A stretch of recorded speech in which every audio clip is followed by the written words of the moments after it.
taking concrete steps to build our shared future together.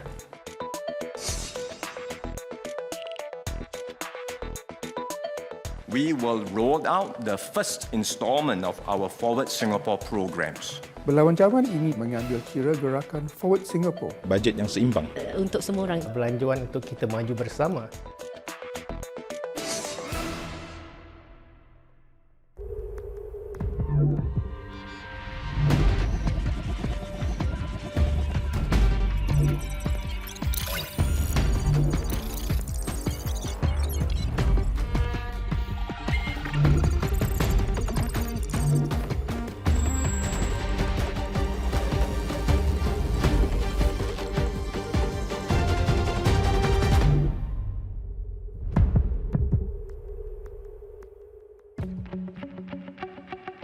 Belanjawan negara yang dibentangkan Jumaat lalu menggariskan keutamaan pemerintah untuk menangani isu kos sara hidup dalam membina masa depan bersama. We will roll out the first installment of our Forward Singapore programs. Budget 2024 is therefore about taking concrete steps to build our shared future together. We will tackle immediate challenges for households and businesses, pursue better jobs, better growth, and equip our workers for life. Berlatar belakangkan Pelan Melakar Hala Tuju Singapura atau Forward SG, belanjawan tahun ini juga melengkapkan rakyat dengan keupayaan untuk mencapai potensi sepenuhnya dalam dunia yang bergolak. Sasaran yang tepat kepada masyarakat pelajar dari keluarga yang berkurangan, pekerja yang perlu meningkatkan kemahiran mereka, kepada bisnes yang perlukan bantuan untuk memajukan bisnes mereka. Peningkatan $1.9 bilion pakej jaminan bertujuan memberi lebih banyak sokongan kepada rakyat. Ini termasuk tambahan $600 bagi voucher CDC, bayaran tunai untuk kos sara hidup, rebat USAF serta rebat perkhidmatan dan penyelenggaraan sekali saja. Semua lapisan masyarakat diberikan pertolongan menangani isu dalam kos sara hidup. Pemerintah juga menambah dana voucher GST sebanyak $6 bilion untuk membantu keluarga pendapatan rendah dan sederhana. Belanjawan ini mempersiapkan Singapura untuk masa depan. Ia menunjukkan komitmen kita untuk meningkatkan kemahiran workforce kita, pekerja-pekerja kita. Terasnya, merapatkan jurang pendapatan. Oleh itu, usaha meningkatkan keupayaan individu atau golongan mendaki tangga sosial dipergiat. Misalnya, pelajar ITE yang menjalani program diploma akan terima tokokan $5,000 dalam akaun pendidikan pos menengah melalui anugerah kemajuan ITE. Tokokan $10,000 pula disalurkan ke akaun CPF lulusan ITE selepas meraih diploma. Itu adalah satu wadah yang penting kerana ini boleh memberi mereka satu peluang untuk meningkatkan kemahiran mereka lebih lanjut. Bagi pekerja berumur 40 tahun ke atas, tokokan kredit Skills Future berjumlah $4,000. Tetapi, wang berjumlah RM4,000 ini dikhususkan untuk kursus-kursus yang boleh mencerahkan peluang anda mendapat pekerjaan. Ini termasuk program diploma, separuh masa dan sepenuh masa, diploma lanjutan dan program ijazah, dan juga kursus-kursus melibatkan sektor modal gaji progresif. Ramai yang masih bekerja gig workers, kuantum belanjawan diketepikan untuk mereka membayar kursus meningkatkan kemahiran pekerjaan dan juga ada kuantum diketepikan untuk memberi mereka menyumbang kepada perbelanjaan harian mereka. Terdapat juga sokongan untuk mereka yang hilang pekerjaan. Displaced workers may not have the time to train or search for new jobs, especially when they are already straining to make ends meet. Therefore, we will do more to support this group of workers. In particular, we will introduce a temporary financial support scheme for the involuntarily unemployed while they undergo training or look for better-fitting jobs. Sokongan sedemikian perlu diteliti agar tidak disalahguna. Dengan saranan ia dilaksana secara berperingkat. Kalau seseorang itu kehilangan pekerjaan, bantuan diberi secara automatik tapi untuk jangka pendek.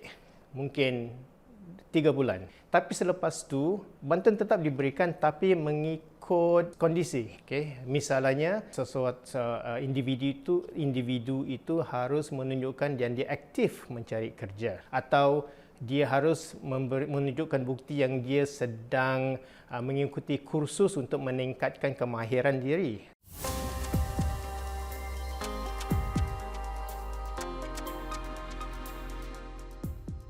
Sewajarnya, belanjawan kali ini memberi perhatian kepada golongan bergaji rendah. Anjakan mobiliti sosial adalah sebahagian daripada teras masyarakat bersatu padu. Di tengah-tengah perbincangan bersama tentang harapan untuk maju bersama, ada peluang untuk merubah tanggapan tentang nilai seorang pekerja. Contohnya, lebih menghargai mereka yang mahir dalam keupayaan teknikal. Juga mereka yang ada kemahiran sosial dan ciri empati yang diperlukan untuk bidang perkhidmatan. Secara khususnya, gaji dan prospek kerjaya lulusan ITE seharusnya tidak terlalu jauh di bawah rakan sebaya mereka yang pernah bersekolah di politeknik dan universiti. Dalam kenyataannya, DPM Wong menekankan hasil pertumbuhan ekonomi akan dikongsi dengan semua rakyat. Ini memberi harapan bahawa ada ruang untuk terus mengutarakan aspirasi bagi golongan yang menyumbang kepada nilai ekonomi termasuk yang bukan konvensional. Wanita atau golongan suri rumah tangga, saya rasa itu kurang diperkatakan buat masa ini. Kita selalu berdiskusi tentang work-life balance atau perseimbangan pekerjaan dan kehidupan. Ada banyak lagi isu-isu yang kalau kita mahu spirit togetherness, kan, saya rasa melihat workplace discrimination, workplace fairness legislation, mental health, kan. Ini adalah sebahagian daripada perjalanan mencorak hala tuju Singapura yang saksama dan bersatu. Belanjawan yang akan terus disesuaikan demi manfaat semua serentak ekonomi yang berkembang maju.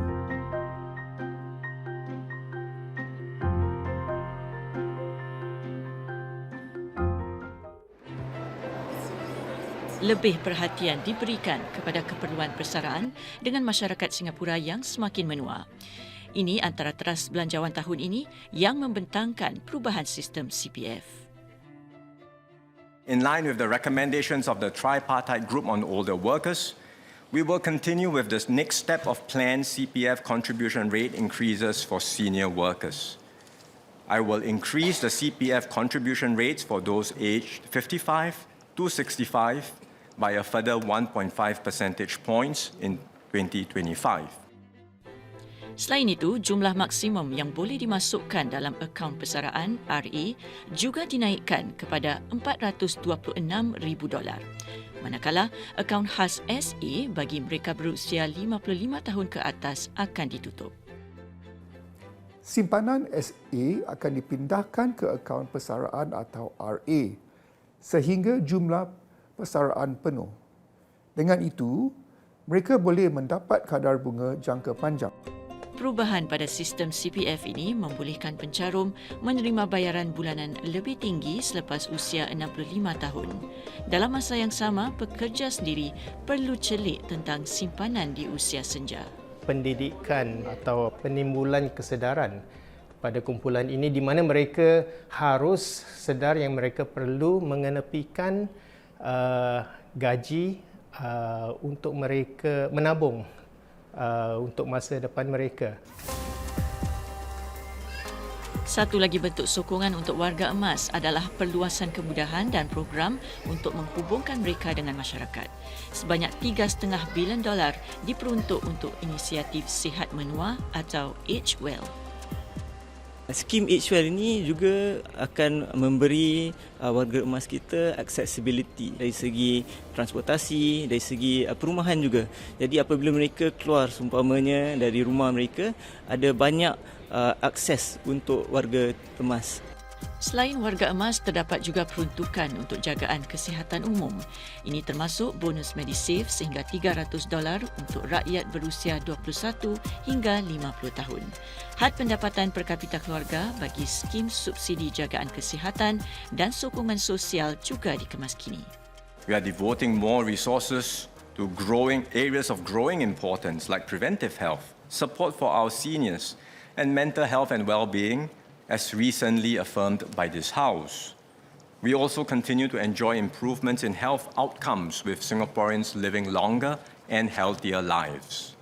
Banyak yang dibincangkan tentang preventif atau di mana kita boleh menghindarkan penyakit kronik atau penyakit yang serius, tapi kita juga harus bincangkan tentang apa yang kita boleh buat untuk mereka yang mungkin akan menghabiskan hayat sebab kesihatan mereka.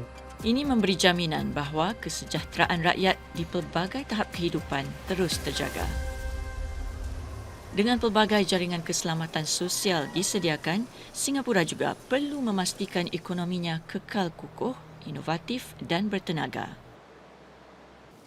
Overall, we are cautiously optimistic that 2024 will be a better year. Besides lower inflation, we expect higher GDP growth at 1 to 3%. But there is considerable uncertainty in the outlook, and the risks are tilted to the downside. Untuk menjana kemakmuran berpanjangan, Singapura perlu terus menggalak pelaburan di tengah-tengah persaingan dengan negara lain. Kredit pelaburan yang boleh dikembalikan diumumkan. This is a tax credit with a refundable cash feature.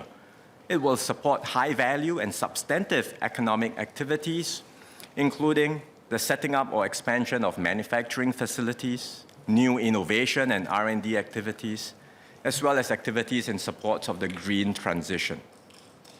Essentially, this new tax credit will help us stay competitive and attract investments from global companies with the right know-how and create good jobs for Singaporeans.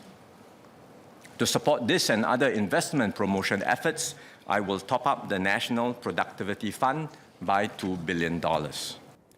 Projek pelaburan berkualiti tinggi dan bernilai tinggi ini membawa bersama ilmu dan keupayaan teknologi terkini.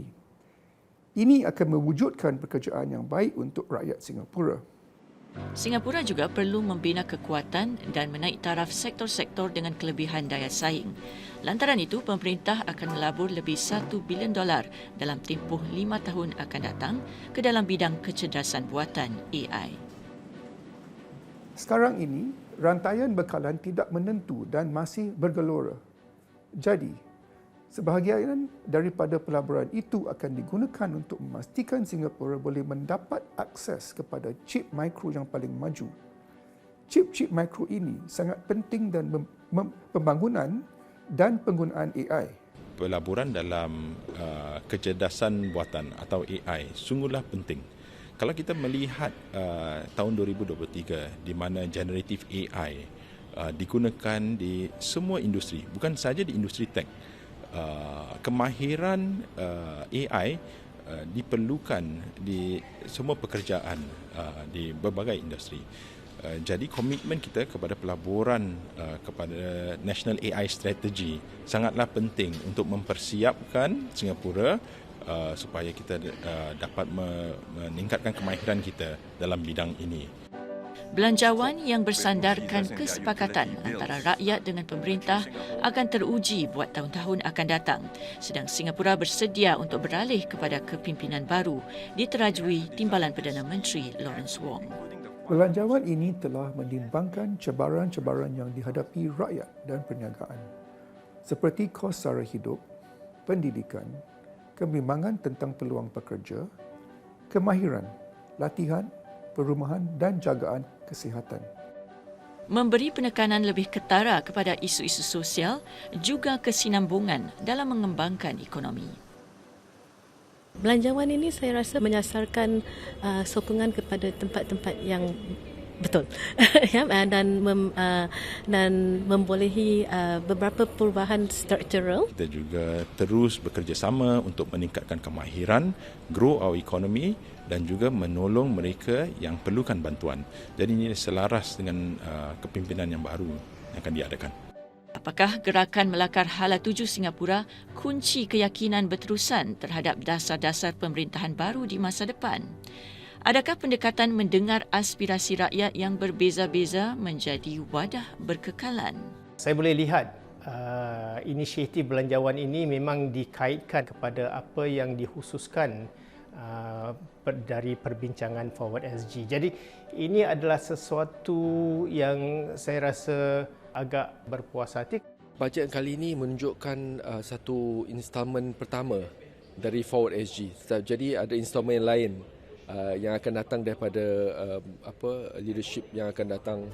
Membuka ruang dan peluang serta saling menyokong untuk mencipta babak seterusnya seiring perubahan kepimpinan. Belanjawan 2024 disifatkan sebagai gambaran corak pemerintahan baru, atau adakah ia juga mencerminkan rasa pemilikan yang semakin menebal dalam kalangan rakyat untuk melakar hala tuju yang mereka inginkan? Ini menjadi perkembangan menarik untuk diikuti dalam kisah Singapura selanjutnya.